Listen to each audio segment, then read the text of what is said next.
Growing a business is kind of tricky right now. Supply chains are squeezed, tariffs and trade policies are dynamic, and cash flow, it's tighter than ever.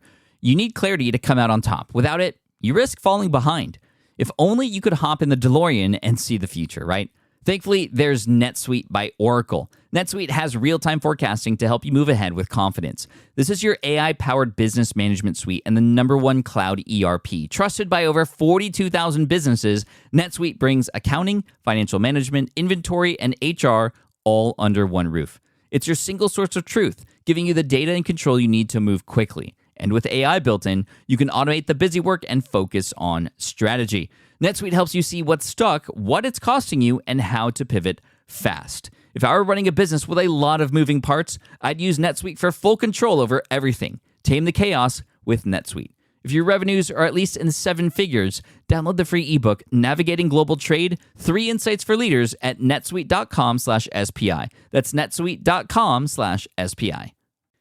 You spent months building towards launch day, but when the clock hits 0, your site crashes. Bots swarm, and loyal fans rage on Reddit. That's not good. Fanfare was built to stop that. Fanfare is the drop platform made for high-pressure moments, stampede-proof infrastructure, verified waitlists, and bot filters that actually work. Instead of refunds and rage, you get retention and revenue. And that sounds great to me. Your next launch shouldn't be a gamble. Get Fanfare's 5-step hype drop playbook and learn how to bulletproof your drop at fanfare.io/playbook. Again, that's fanfare.io/playbook.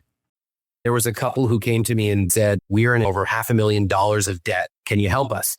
I was like, I'll help you, but you got to do it live on video. Couples coming on live, talking about the most intimate issue of all, which is money. Most couples have never, ever had one substantive conversation about money. Never.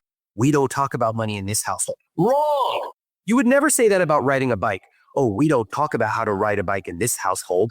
No, you want to put them on that bike and learn, and they're going to fall. Same thing with money. 50% of the people I talk to on my show do not even know their household income. 50.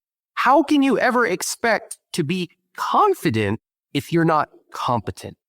That is my good buddy Ramit Sethi, who has a new book called Money for Couples, and I wanted to bring him on to set a lot of you up for success and to also dig a little bit deeper into certain decisions that he's made. Decisions related to his Netflix series, decisions related to his podcast and going video first in that sort of format, and also his decision to get a little bit more prominent with his political stance on platforms like X. It has definitely caused a divide and has drawn a line in the ground with his audience.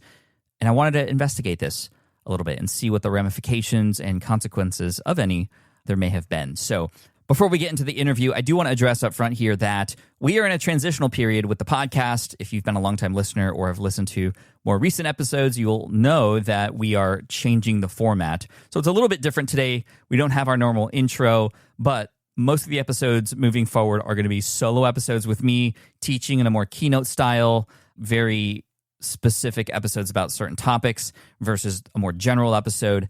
And we will still have interviews from time to time, so keep that in mind. But we are changing it up. But this episode here, obviously, is an interview with Ramit Sethi from IWillTeachYouToBeRich.com.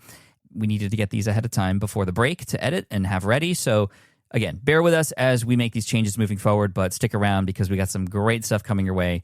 And that includes this episode right here with Ramit. So here he is. Let's get started.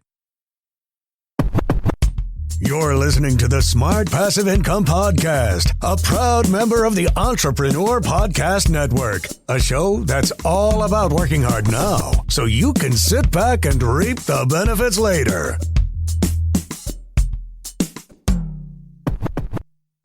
Ramit, welcome back to the SPI podcast. Thanks for joining me on the first episode of the year, my friend. Thanks for having me back. It's a total pleasure. Before, when we've had you on the show, we've talked about pricing strategies. We've talked about business strategies.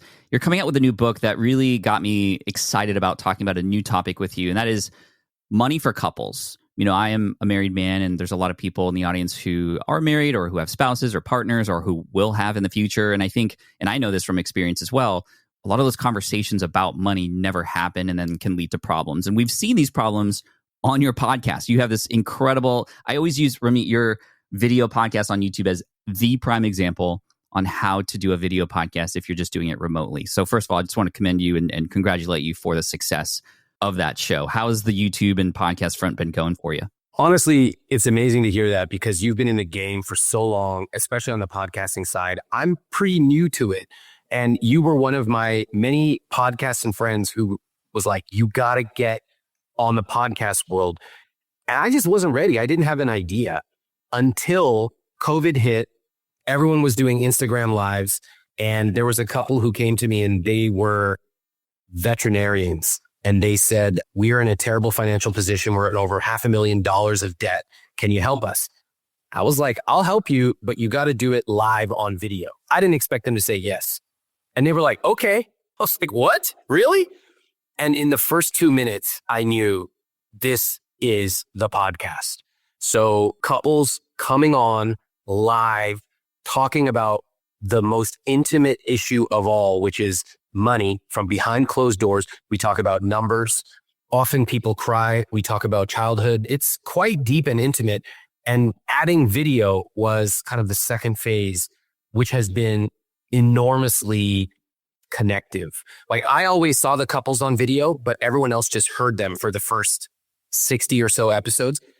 To be able to see a couple in person, see their body language, see them look down or look away or even connect, it's incredible. Yeah, I know you look deeply into the psychology and the body language of people, and it's really great to see that on video. Did the video interviews happen before the Netflix series came out, or was the Netflix series... I'm so curious about how the Netflix things happen. Like, can you go through that story really quick before we get into some specifics? Of course. During COVID, I got an email from Netflix and they said, hey, have you ever thought about doing a show? Also, do you have representation? First of all, I didn't really know what representation meant. Like, I'm an internet guy. And I also didn't believe that it was from Netflix because there's a lot of production companies in Hollywood. So I double clicked the from part of the email and it said at netflix.com. I was like, oh my God, the only emails I get from Netflix are what's new this weekend. So I took the email. I remember I went downstairs and I showed my wife. It was a starstruck, shocked moment that Netflix was contacting me. And I said, look at this. What do you think? And I had to tell you, my inclination was just to say no, just kind of intuitively, because internet guy, I know my little corner of the internet. I know how it works, but this was a whole different level. And I had to give credit to my wife, Cassandra, because she said, like, what do you think? And I was like, I don't know. Da, da, da. She goes, you've been doing this almost 20 years. Don't you think you're ready? And that kind of got me thinking, oh my God, maybe I am ready. I've done the internet thing. I've done the book thing. Let's take it to the next level. And ultimately, I had an amazing time shooting it. Shooting for a show is so different than what I've done before. We had a crew, the entire crew, they spin it up and it's like, you could say if you count everybody, like maybe 50 people total. There's tons, there's editors, there's cameramen, there's producers, showrunner. And the way that people think for TV is so different than the way they think for internet. The best part for me, though, was being able to go into people's homes in the most intimate setting of all, which is their own living rooms, and work with them for months and months to help them improve their relationship with money. That's why we called it How to Get Rich. How much control did you have over the content and the creative? Or was that all something that you just had to kind of follow Netflix directions for? No, I was an executive producer, so I did have a strong say in how it worked. I will admit, when you do this something for the first time, it's happening so fast, you almost don't know what the boundaries are. It's like going to a workout class. You go to a Barry's boot camp for the first time. You're just trying to figure out what the hell's happening for the next 25 minutes. So part of the show was just understanding what's the process of looking at dailies and giving feedback. And there's this funny moment where they sent a rough cut, which is kind of like a preliminary version of an episode, and everybody gives feedback on it, or the EPs and the network and things like that. My feedback was like 2-3 pages, like extremely detailed. I like working. I want to give specific feedback. And my friend who's the showrunner, she just laughed and said, like, just wait. By the end of the show, you're not going to be giving that kind of feedback. And it is true. By the end, the feedback is like 3 lines. It's like, that doesn't make sense. There's a continuity error here. And you really have to focus on the stuff you can control, but you also know that there's lots of other people looking at it, people who are the best in the business at their game. How many people have seen that on Netflix at this point? Do you get that data? Let's just say millions and millions of people. Millions and millions. And how has that affected your life? What's life post Netflix? It's actually been amazing. When I'm walking on the street in New York or in LA, people have come up for a long time because I've been on YouTube and I've been on social media. But I'll say the most amazing thing is that the people who come up to me are totally diverse, like completely. There are people who probably will never find my newsletter or even my YouTube channel, but they find me on Netflix. And I'm talking every different age group, socioeconomic, everything. To me, that's the most amazing part of being on a major network. You get access to people who probably would just never find you. That makes me feel amazing. That's amazing. Well, congratulations on that. And I know the Netflix series definitely helped the book become a bestseller, almost like again, right? It was a bestseller on launch, then it left, and then it came back. And so now you have this next book, Money for Couples. Why was this book the book to write for you right now? Well, I think that couples and money is one of the most interesting topics there is. And there is not much out there to the level that I wanted. So when I started talking to my wife about money, I thought it would be easy because I'm Mr. I will teach you to be rich, Ramit Sethi. And it actually was pretty challenging. You know, we ended up signing a prenup, and going through that process was incredibly challenging. We ended up seeing a therapist, and that was so helpful. She asked us this question I'll never forget. The question was, how do you both see money? And she pointed at me first. I knew the answer, right? Like, I didn't miss a beat. I was like, I could see the rule of 72 floating in front of my eyes. I could see compound interest. It was so obvious. Okay. And then she turned to my wife and asked the same question. And my wife said, safety. I said, safety? What is that? What does that have to do with money? And that really opened up a different level of our conversation, which was, how do we see money? How do we feel about it? And as a guy who was raised, like, I love a spreadsheet, I love logic, we were not connecting in a way that both of us felt heard. And now that I have this podcast and Netflix and I speak to so many couples, I see these same exact patterns. I see it tends to be men, but not always. There might be one partner who's overly focused on the numbers. And I just see myself in them. They go, look, it's so obvious. Don't you see the math? And the other person's just, they're speaking a different language. And so to be able to help them connect, oh my God, what a gift to be able to bring them together and help them realize we will have enough. Money is meant not just to hoard it and to save. It's actually meant to be spent living a rich life. And when you see couples get it, and then they send me their follow-ups and they're out walking, having a coffee, or they're on a very beautiful vacation, that's when you know they're actually living a rich life together. This triggered a memory for me. I was 13 years old and I woke up in the middle of the night to screaming downstairs.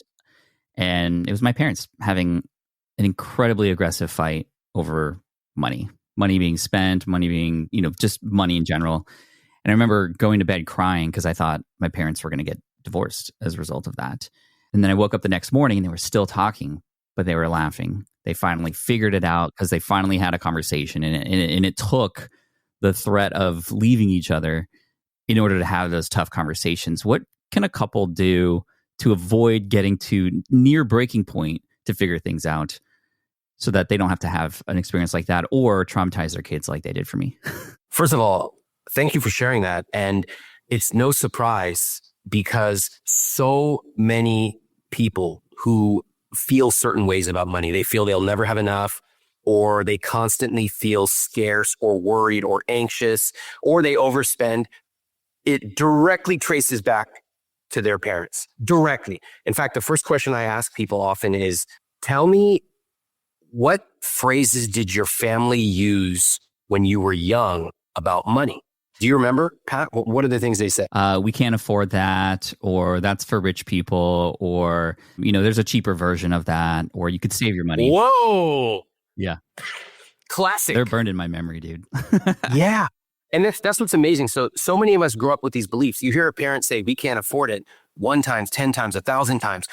You really internalize that. And I'll meet couples who have literally millions of dollars. I talk to couples who are in $500,000 of debt, or they have $10 million in the bank. You never heard conversations like this. And they will express completely bewildering behavior. I comparison shop for strawberries. I have a spreadsheet of fruit. Why does it cost this much? No, we're never going to have enough. And I'm looking at their numbers, and you would be looking at their numbers on the podcast, and you go, this does not make sense. Well, it actually makes sense if you trace it back to how they grew up. And often the numbers change faster than our psychology will. So I think the reason that all this is so interesting is that a lot of your audience, entrepreneurs, they're thinking about money. And eventually, it's not just about building a business. It's about what are you building it for? And part of that has got to be money. So whether you are solo today and one day you may be in a partnership, or whether you are in a relationship, that money part is really, really important. In fact, it's not something to be shied away from. That's a thing that so many people do because they learned it from their parents. We don't talk about money in this household. Wrong. You would never say that about riding a bike. Oh, we don't talk about how to ride a bike in this household. What? I want to protect my kids from riding a bike. No, you want to put them on that bike and learn, and they're going to fall. Same thing with money. We talk about money in this family because it's important to us. Sure, we may have made mistakes. We may be in debt. Here's what we are doing about it. And here's what your role is in this family. That's how you start to build connection between the two of you, and then eventually, potentially, with children. So having that open conversation is going to be key. However, I know that it's not always easy to have that money conversation, especially if somebody is the financial sort of numbers-based person and the other person, it seems like a different language to them. How do you even initiate a conversation like that without it already causing problems from the get-go? So one of the things I love is scripts. And I love, once in a while, you reference Always the credit card script that you Yeah. used for my first book. I love scripts because I'm just like, just tell me what to say. Come on, don't tell me all these big words, clarity. Just tell me the exact words to say and even tell me how to say it. So that's what I do in all my books. So in Money for Couples, I have scripts, including how to have your first positive money conversation.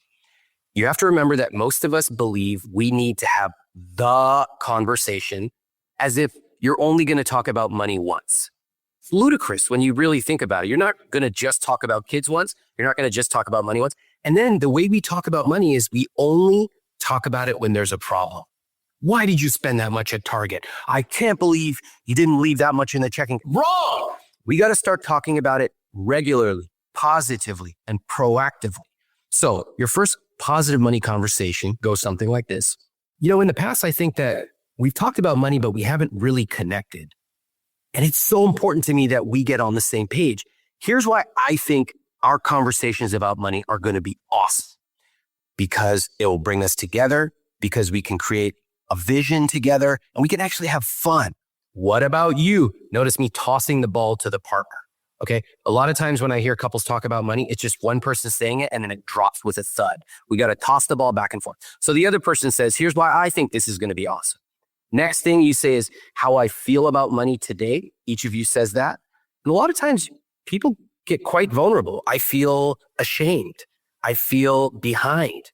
And the other person goes, I feel fine, but I don't know why you feel that way. Okay, cool. How I want to feel about money. That's the third thing. I want to feel confident. I want to feel competent. I want to feel calm. And then you give each other a hug and say, I love you. And that's it. You don't have to talk about everything. You don't have to get down to the level of your individual investments in your first conversation. Literally give each other a hug and that's it. Leave on top is one of the core philosophies of Money for Couples. That's so smart.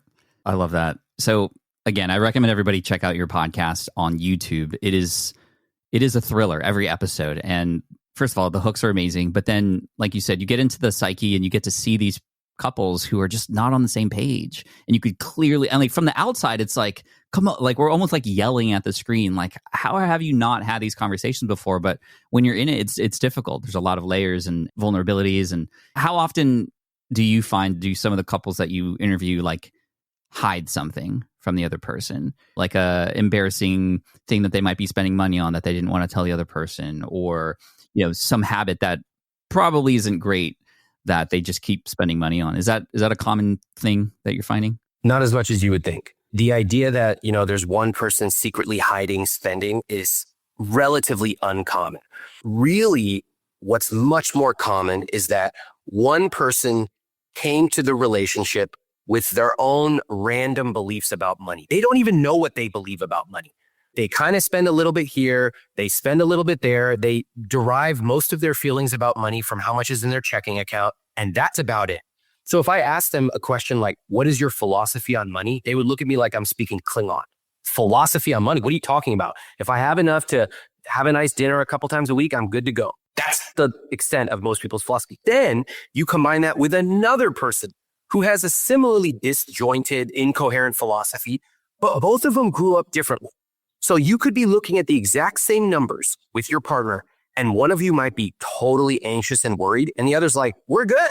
And you bring that together, and suddenly you do not have a vision. So the most common problem with money and couples is that the couple lacks a shared rich life vision. One of them wants to save. Save how much? They don't know. Save for what? They don't know. Just save, save, save. Okay. The other goes, I don't even want to think about money. Money is only talked about when there's a problem. So let's just not talk about it. And the two of them are at odds. So the good news is that I actually love helping couples in these situations. I help them create a vision together. What is your rich life? How do you want to feel? What would it mean if you could use money and be on the same page? And then they start talking and they realize most couples have never, ever had one substantive conversation about money. Never. These are couples often who have been married 25 years. They have jabbed each other. They've asked questions when there was a fight, then they paper over it the next day, but they never sat down and said, what is our money for? What would make our lives rich? What kind of values do we want to create between ourselves and for our children? Never had that conversation. And that is the gift that I get to give them. April, my wife and I, we had conversations even before we were married about what life would look like with kids, what we would want to do, where we would want to be. And we found out both very quickly that we didn't want a giant house or, fancy cars or anything like that. We wanted experiences, right? So our rich life is traveling.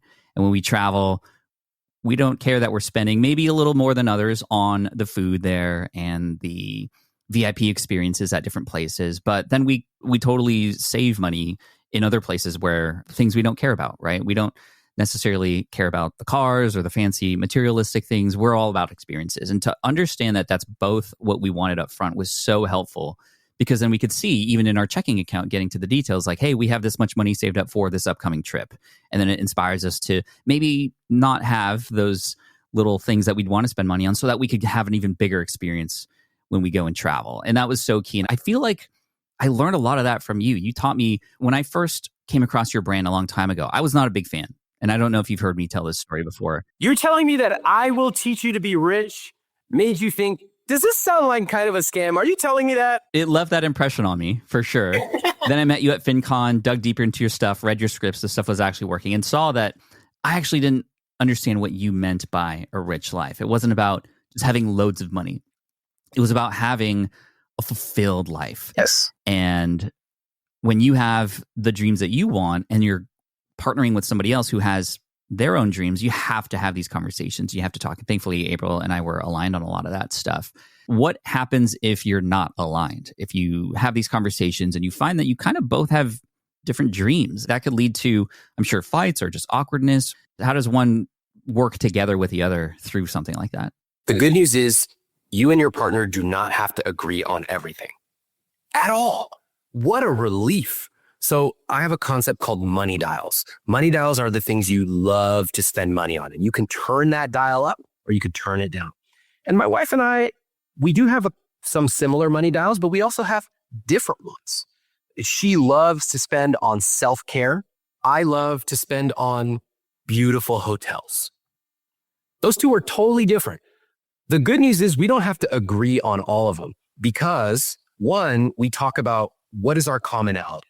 We do have some core values that are really important to us, such as relationships, surrounding ourselves with beauty, fitness. Those things are important, so we make sure to put time and money behind them. But we also set our accounts up, like I talk about in chapter 9 of Money for Couples, how to set your accounts up as a couple so that it actually backs up your vision of a rich life. She has her own independent money that is her own, no questions asked. And I have the same thing for me. And that can be used for our money dials. So I think that there's actually a really good answer for people who do not share the exact same things they love to spend, which is that's okay. You can create space for each of you to live your individual rich lives. But what's more important is to create a shared one together. Running a business means legal questions are inevitable. Is this contract or agreement solid? What can I do if a client won't pay me? Am I set up properly for taxes? Well, rather than trying to navigate all of this on your own or searching endlessly online, imagine having a law firm on your side without the high hourly rates. That's exactly what Legal Shield's small business plans offer. With Legal Shield, entrepreneurs get access to real legal support, contract reviews, collection letters, guidance on business formation, and even help handling IRS audits. Members can book consultations, upload documents through the app, and work with a provider law firm that understands small business laws in your state.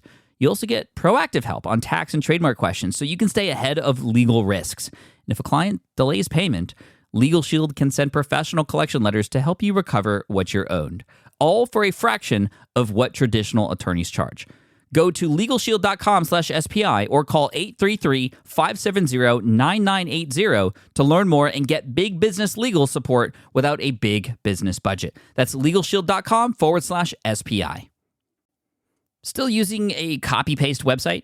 Break the template trap with Framer. Whether you're overwhelmed by traditional site builders or frustrated with cookie-cutter designs, Framer gives you the freedom to create a site that's professional, polished, and uniquely yours. Framer is the design-first, no-code website builder that lets anyone ship a production-ready site in minutes. It's free to start, allowing you to browse hundreds of pixel-perfect templates or even design something on your own on a totally blank canvas. Add bold animations like appear effects, text effects, parallax scrolling, scroll animations, looping animations, and much more in seconds. The built-in AI handles the heavy lifting, generating starter layouts, and can even translate your entire site to any language. Ready to build a site that looks hand-coded without hiring a developer? Launch your site for free at framer.com and use code SPI to get your first month of Pro on the house. That's framer.com, promo code SPI. Framer.com, promo code SPI. Rules and restrictions may apply. I want to address the fact that maybe you and I have spoken so far in the world where there's maybe lots of money available. And then we just kind of choose, okay, where do we want to put this money? But how do we speak to, and let's bring it back down for the sort of average person who perhaps is living paycheck to paycheck. What are the kinds of conversations that couples need to have, maybe because they're not so close to living their rich life yet, but they both want that, but they're in the trenches, they're working hard, and they're trying to make ends meet. What are the conversations that are happening around that time? Let's remember that you can live your rich life today and a richer life tomorrow. You can live your rich life while you're in debt. You can live your rich life if you're not making a lot of money. There are plenty of people I know who are not making six figures and they are living a very rich life. Money is an important but a small part of a rich life. So let's just remember that when I was in my early 20s, for me, a rich life was being able to spend money on appetizers. That was personally meaningful to me, and it cost like $10. So what I find when I speak to couples who are either in debt or do not have an abundance of a high income, what I find is this. The most common scenario is that they look at their finances month to month. That's it. So if I ask them, how much will you have in an emergency fund 6 months from now? They don't know. How much will you have invested in December? They don't know. Or certainly 30 years from now, they have no idea. It's like driving in the fog, only able to see 15 feet down the road. Think about what that does to you. You're sitting there intensely focused on what's happening right in front of you. And if I ask you, hey, is the next gas station 5 miles or 15 miles down the road? You can't even answer me because you're just going like this, clenched fists. Part of living a rich life, even if you don't increase your income, even a single dollar, is to give yourself the room to zoom up and look on an annual basis. So I created this conscious spending plan. It's this free spreadsheet that you can use, and it has a different way of looking at money. Most people have never looked at their money understanding 4 key numbers. These are the 4 key numbers that matter, okay? Which is your fixed costs should be 50 to 60% of take-home pay, ideally. Your savings, which should ideally be 5 to 10% of take-home pay. Investments, 5 to 10%. Higher is better because that's where the real wealth is created. And then guilt-free spending, that's going out, travel, buying a beautiful shirt, 20 to 35% of take-home pay. Now, if I ask most people their 4 key numbers, they have no idea because they are simply trying to make it the next few days, clenching their fists on the steering wheel. The challenge to you, if you want to live a rich life, is you got to zoom out, put your numbers in this categorization, and start looking at it on an annual basis. Thank you for that. And that's, of course, in the book. And where was that spreadsheet? Is that like on your website to grab? Yeah, you can just search for Ramit Sethi Conscious Spending Plan, and you'll be able to download it for free. Now, I want to ask a question on behalf of the people in the audience who want to start a business and they're afraid to talk to their partner about that. I find this scenario pretty common because a person might come across SPI or another person who's done really well in business and they have an idea and they don't want to look stupid or even be belittled for doing something that's different than what is actually currently making money, right? No, like we're watching this K-drama. Which one? Right now called Startup. Oh, Highly recommend, by the way. We're almost done with it. But in the beginning, there is a couple and the dad, the father, wants to start a business. But the wife was like, no, because it's not guaranteed that you're going to make money from this thing. He wants to go all in on it. He sees an opportunity. She's like, no, you're going to support this family with the money that you're making from your 9 to 5. And they end up splitting up. It's in the first episode, so it's not a big spoiler. But I find that to be pretty common. I have conversations with a lot of people who maybe they don't get to the point where they're splitting up, but they're at least having these conversations or are afraid to have those conversations about a perhaps new direction in life.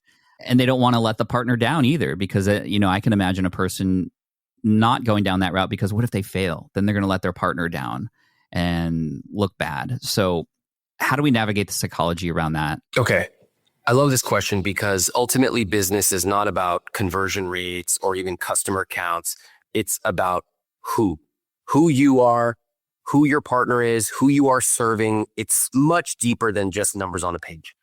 And I find that the pattern between couples when one is thinking of starting a business is identical to the pattern between couples when they are fighting about money. So with money, you will have a couple who their primary argument is about something like, why'd you spend so much at the gas station or Target? And they will literally fight about this for 25 years. The same freaking argument. And, it's kind of funny. Ha, ha, ha, a couple fighting about Whole Foods. Ha, ha. It's not funny. It's actually keeping you small by fighting about that, which is much easier to fight about than to actually have serious, vulnerable discussions about what does money mean to us? I'm afraid that we're never actually going to be able to retire. I'm worried about what my parents taught me, and I haven't been able to shake those messages. Okay. Same thing with couples arguing about business. It's like each couple goes to the corner of the ring, and one says, you're going to provide for this family. And the other says, but I have a great idea. But how do we know it's going to work? Well, we don't know, but it's about taking a risk. It's all just random arbitrary words. I'm like, where's the intellectual rigor here? Let's freaking break it down. And in order to do that, you need to actually have some substance to talk about. Feelings matter. Feelings are real, but sometimes your feelings are not enough. In fact, sometimes your feelings lead you astray. You can't simply make life decisions by saying, that's too risky. How much risk? Tell me the numbers. Let's combine feelings with numbers. So I might go something like this. I might say, look, over the last couple of months, we've been going through Money for Couples. We've talked about what our rich life is. Our rich life is flexibility. Our rich life is connection. That means like the two of us can spend time. Our rich life is loving our children, which means spending time with them. Okay, great. I have this opportunity. I want to start a business. Now, I know that in order for us to have flexibility, we need to be safe. That means, as we talked about, we agreed on having a 6-month emergency fund. Right now, it's at 4 months. I would like to become more aggressive about saving. For the next few months, I'd actually like to get that emergency fund up to 7 months. I want to give us a little bit more of a safety net. because I would like to start a business. Here's what it means for us. Here's how much risk I'm going to take. I will give it X month, and this is the revenue that I plan to target. And if it doesn't work by month 4, I will close it down and I will come back and find a W-2 job. I will never put our family at risk, but I want to work with you. I want to have connection with you so that I can take this risk. That is how you talk about it. Notice, Pat, it's so different than just, I don't know, what is it, so risky? No, we got to be specific. And that means you have to have done the work of what is our rich life? What is our financial numbers? We got to know our numbers. How much do we have in the bank? How much do we need? What's our emergency fund? What are we working towards? And then you can start to make big life decisions. Beautiful. I mean, in that scenario, you're not making it feel like it's a selfish ask to start a business. We're doing this together, and this is the idea that I have. Here's how it's going to affect us. And you've almost kind of gotten in front of what the objections probably would be by addressing those things up front. One important thing to remember for couples is you're not a lawyer litigating with your husband, wife, boyfriend, or girlfriend. You're not trying to put them in the corner and intellectually eviscerate them. Okay, that's not the point of this. The point is the opposite. You're actually trying to build connection.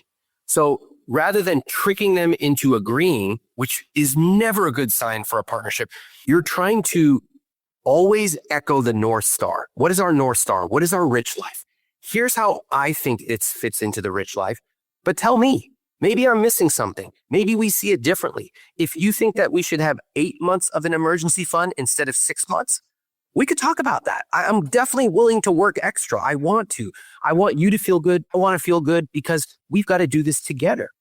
That is the general philosophy when it comes to making big lifestyle decisions. If you know where you want to go together, then it's going to be a lot easier to make those decisions to that destination. Do you have an example from somebody on your show or a couple that you've worked with who wasn't defined in their rich life, but then when they were, things like ultimately just changed for them as a result of that? Yeah. And sometimes it changes in a good way and sometimes it changes in a bad way.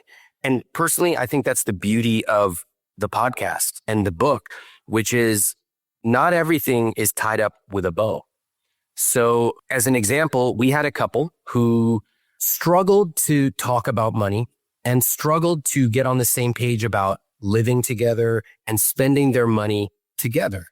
And at the end of every show, we have a follow-up. And in the follow-up, it was quite striking. I don't even see the follow-ups until the very end when I'm recording my voiceovers. And he said, thanks for the call. It really gave me a lot to think about. And then her follow-up came right after that. And she said, thanks for the call. I realized that we're not on the same page. And for that reason, we have separated. Wow. Now, that couple, fortunately, was young, had not committed a huge amount. But I think it's important. I think that really shows how serious money is. On the other hand, we have really beautifully positive examples of couples. We often have couples that one or both partners grew up with scarcity around money. And while their earnings have increased and they've invested and saved a lot, maybe they've been successful in their careers, they cannot bring themselves to spend money. And a lot of times they come on kind of expecting me to give them a pat on the back. Oh, you're so frugal, so cool, good job. Wrong. I tell them straight up, I ask them, do you know you're rich? And they go, rich? No, I mean, we're comfortable. I'm literally looking at their numbers. It has like 50 zeros in it. I'm like, you're more than comfortable. Let's get honest. So first off, I make them acknowledge how successful they have been. They've worked hard. Maybe they were lucky. A lot of it comes into play, but you got to admit where you are if you want to have a good path forward. And then next I ask them, like, what is your rich life? What do you want to do? And they always, I want to have freedom. I want to not worry about money. I go, how much money do you need to not worry? Couples say something really interesting. They'll say, like, hopefully like $50,000 more, or like maybe when we have like $100,000 more. And I always talk to couples who have 100,000 more, 1 million more. They never feel any different about money. The way you feel about money is highly uncorrelated to the amount in your bank account. And so what I help them realize is it's actually a tragedy to live a smaller life than you have to. You're sitting over here worrying about the price of coffee. When you were 21 years old, I get it. You don't have money. I didn't have money. But when you are grown up, you've worked hard, saved, invested. It's actually a tragedy to still be worrying about those $3 questions instead of focus on those $30,000 or $300,000 questions. Do you think a lot of that is because, I mean, at least for me, I had trouble spending early on because I was worried I wasn't going to get that money back. Like I wasn't, like my business was going to fail, or, you know, I had gotten laid off. It just all got taken away from me in 2008. So I always had that mindset of like, oh, this money is money I might not get back. So I'm just going to hold on to it just in case.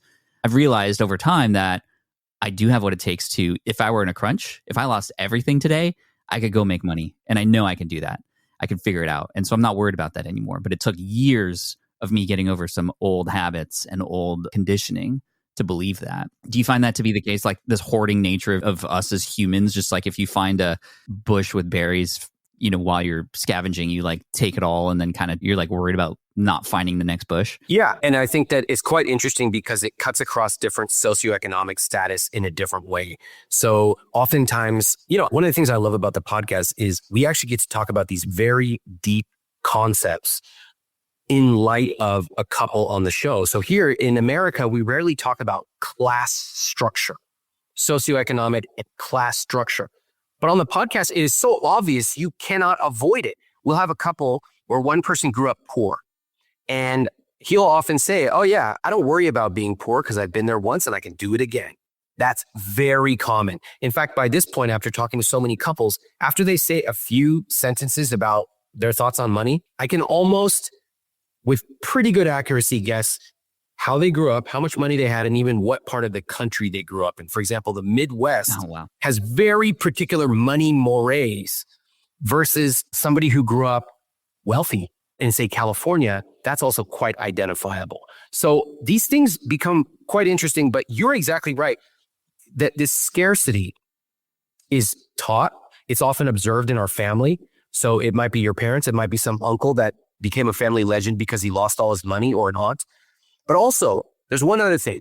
In order to be confident with money, you have to be competent. So many people don't make the connection between the two. They go, I want to be confident with money. I go, cool. Tell me your numbers. They don't know.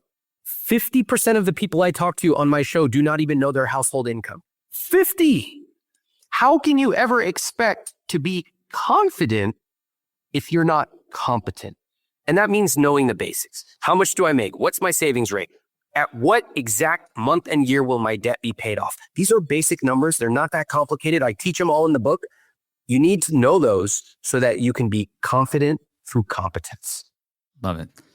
Thank you, Ramit. As we finish up here, I have a question about something different to ask you. I've been noticing on social media lately that you've been very kind of open with your political views. We're not going to talk about politics here, but rather the exercise of being open with your views on certain things in the world. And it's, you know, at the time of this recording, it's a few weeks before the election or a couple weeks. So it's kind of hot times right now. So I see you not avoiding those conversations like a lot of people do. And often they say, don't mix business with politics, but you're exactly doing that. I just love your take and your mindset around that. Why are you doing that when it literally creates a divide? I see it. People are not fans of yours because of certain things you say about political views, which in many cases people would say, don't talk about that. You're pushing people away from you. Why? Well, I will say, whenever I post about politics, one of the recurring comments I get is stick to finance. The idea being shut up and drip. Yeah. And it's the same people saying that every time you say something too. Like I noticed there's recurring characters who always reply to you and they kind of like, I don't know, they're just showing up and trying to play that opposing force for you each time. I don't find them particularly smart, and I don't find their argument particularly compelling. First of all, who are you to tell me to stick to anything? It's my channel. I'll talk about what I like. But more importantly, the idea that money and politics are separate is simply nonsensical.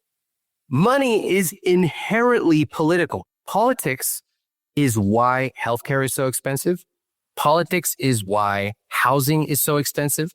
Politics is inextricably intertwined with taxation, immigration, education, and on and on and on. So the idea that somebody would tell me to, quote, shut up and dribble or stick to finance, it's always the same type of person, by the way. They come out, say this thing. They sort of don't expect me to engage with them, but I do, and I love it. I do it for a couple of reasons. One, I want to show people that it's not scary to talk about politics. You shouldn't be scared and you shouldn't be intimidated. Okay? If a guy like me who has a business and has almost certainly lost some customers because they didn't respect my views, then it's fine. I'm still here. I'm still happy. I'm having a great time. Second, who would I be if I've been successful, made all this money, and I can't go out there and talk about how important it was that my parents, who are immigrants, should not be demonized? I think that's really important. And third, I got to tell you, on a personal level, when I was in college, I studied social psychology. I studied the psychology of cult, lying, deception. And I have conversations with a lot of people through direct message. I find it fascinating to hear how they think. I'll have these conversations oftentimes for months with different people. And I'm talking about a lot of people. So it's not a sample size of one or two. It's literally thousands over the last 10 years. Sometimes I post the conversations because I want people to see not a poll, not a statistic, but what an actual person believes. I think it's important. I think politics is not something that can be separated. I think it is who we are. It determines our money. It determines our family. It determines where we live, how safe we are. I want to basically show people you can be wealthy and still advocate for higher taxes on the wealthy, like me. My taxes should go up. You can be successful and still advocate for building much more housing so that the young, the poor, the middle class have more housing. And you can be a man and advocate for reproductive rights. I don't have to be a woman to. It's important for everybody. So I'm unapologetic about it. I continue to do it. I also donate. And I think it's important for everyone to embrace politics, not shy away from it. Yeah. No, thank you for that. And, you know, I find as many quote unquote enemies you're creating as a result of your views on things, you're also gaining so much more loyalty from people who do believe and do follow along and, you know, are in agreement with you. I will say that although when I first started talking about politics, I got some pushback. Truthfully, the vast majority of my audience, prefers that women have reproductive rights. They prefer that the ultra wealthy and wealthy are taxed more. They prefer a variety of the things. They prefer more housing, access to education and healthcare. So it's not actually controversial. These things, the way I see it, they should not be controversial. Should we feed children in public schools? Yes. That should not be controversial. So the fact that people say stick to finance, you can tell that I don't take them seriously because children being able to eat, that is politics and that is important and we should all be talking about it. Ramit, thank you so much for just sharing the insights of kind of your journey here and what you've been up to. And thank you for Money for Couples. I'm definitely going to pick it up. Even though April and I have worked through things and figured things out along the way, I think there's going to be still a lot of things in here that are going to be useful for couples who do seem to have it figured out. And it's especially obviously important for those who are just getting married or just starting to form families together. Do you have conversations in the book related to starting a family and kids and the costs that come with that and that sort of thing as well? Yes, including what kind of culture do you want to create for money with your children, including when to talk about it, what to say. So these are very specific scripts that you can use not only with your partner, but also with kids, with loved ones. Yeah, for me, I think that money should be fun. It's not something to be shied away from. It's not something to protect your loved ones from. Money is life. That is important. It allows us to live under a roof. It allows us to eat healthy food. It allows us to be physically active and experience a sense of awe and to be safe. And so for that reason, money should have a light shined on it. And we talk about it in a really positive way. Release date, December 31st. So by the time you listen to this, it is available. Ramit, where should people go to check it out? You can get it on Amazon. You can get it at Barnes & Noble or any indie bookstore. And I am very excited for couples to start the year off right with Money for Couples, talking about money in a beautifully healthy way. Let's go. Thank you for this guide, Ramit. I appreciate you always coming on the show and looking forward to hanging out with you again soon. Thank you so much. All right. I hope you enjoyed that episode and interview with Ramit Sethi. Definitely some hot takes with the political stances there. And if you want to follow along, you can find him on X at Ramit Sethi. Almost a daily thing for me is reading his responses to some of his audience. And he's got a lot of raving fans, but he's got a lot of people who dislike him as well. And I'm excited for his new book. I think this is very important as somebody who's been married for 16 years now. I can say that definitely conversations about money are very, very important. And it's important to have those kinds of conversations up front and to have some guide rails in place, thanks to Ramit and his book and things like that, is absolutely key because it's about communication, right? That's how you make it work. So anyway, thank you so much, Ramit, and thank you for listening. Happy New Year to you, by the way. And I look forward to what's coming in 2025. We all do here at SPI. We cannot wait to serve you, and we're going to have a lot of fun doing it. All right. Cheers, everybody. Thank you so much for listening to the Smart Passive Income podcast at smartpassiveincome.com. I'm your host, Pat Flynn. Sound editing by Duncan Brown. The Smart Passive Income podcast is a production of SPI Media and a proud member of the Entrepreneur Podcast Network. Catch you next week. Hey, fellow podcaster, does this sound like something you've experienced? Record your podcast episode on one platform, download the files, edit in another app, then fire up a different tool just to create these social clips. Well, it can be clunky, time-consuming, and frankly overwhelming, especially for creators trying to grow. And that's why I'm excited to tell you about Riverside. Riverside is the all-in-one platform. Record, edit, and repurpose your podcast content all in one place. You just log in, record with your guests no matter where you are in the world, and just like that, studio-quality audio and high-resolution video. We use Riverside here at SPI as well now. With built-in AI, I can automatically clean up my audio, saving myself so much editing time, and it can even auto-generate clips to make promoting the show a breeze. And with Magic Clips, I can grab the best moments and repurpose them as short-form video, perfect for YouTube Shorts, TikTok, or Instagram, without re-recording a thing. So if you're tired of juggling tools and want a faster, simpler way to create and scale your content, it's time to try Riverside, built by creators for creators. Just go to smartpassiveincome.com/Riverside and use code SMART to get 1 month free on the Pro plan. That's smartpassiveincome.com/Riverside, promo code SMART. More people dream about building their own business and being their own boss rather than retiring early. But a majority of them never even take the first steps to register the business. Why? Because starting a business can feel overwhelming. With legal forms, paperwork, finances, it's a lot. And that's where Taylor Brands comes in. Taylor is a complete business builder designed to make launching your business simple and stress-free. You can register your LLC in just minutes, keeping your personal and business assets separate from day one. And from there, you can get access to everything you need to get off the ground, from legal documents, licenses and permits, invoicing and bookkeeping tools, and even a 100-day business coaching program to help you hit the ground running. You'll also get a free personalized business plan, branding tools, and so much more. And of course, our listeners get an exclusive 35% discount to get started. Just head to taylorbrands.com/SPI. That's TAILORBRANDS.com/SPI. Stop dreaming, start building with Taylor Brands.